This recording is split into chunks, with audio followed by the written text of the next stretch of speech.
Inabot ng halos maghapon ang engkwentro sa pagitan ng mga pulis at mga miyembro di mano ng New People's Army sa Cagayan. Sa huli, 6 ang nasawing pulis habang 8 naman ang sugatan. Tuloy-tuloy pa rin daw ang operasyon laban sa mga rebelde. Live mula sa Quezon City, may report si Salima Refran. Salima. Jessica, 6 na pulis nga ang patay habang 8 pa ang sugatan sa pananambang sa puwersa ng pamahalaan ng mga di umano'y miyembro ng New People's Army sa bayan ng Bagao sa Cagayan. Alas 10 ng umaga sa Rough Road sa may barangay Santa Margarita sa bayan ng Bagao, Cagayan, biglaan daw tinambangan na may 40 rebelde ang convoy ng Regional Public Safety Battalion Region 2. Tumagal ang putukan hanggang hapon. Sa tindi ng bakbakan, humingi na ng reinforcements ang mga pulis. Ayon kay DILG Secretary Melson Sarmiento, agad naman daw nakapagpadala ng dagdag na tropa mula sa RPSB. Habang nag-deploy na rin ng helicopter ang Philippine Air Force para sa medical evacuation ng mga sugatan. Bandang alas 4 ng hapon, natigil ang putukan.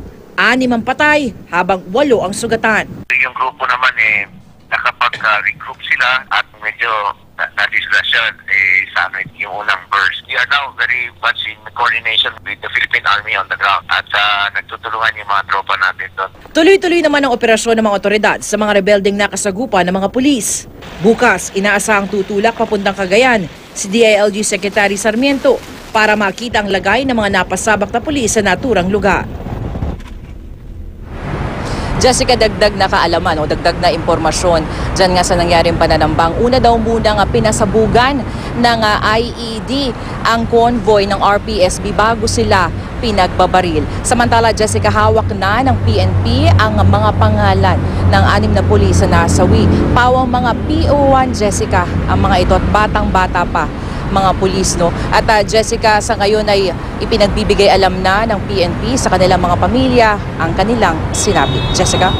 Salima, may kinalaman ba ito? May connection ba ito sa eleksyon, yung nalalapit nating eleksyon? Kasi parang for the longest time, wala tayo ganitong kalaking engkwentro na 6 na pulis ang patay, no? With the NPA.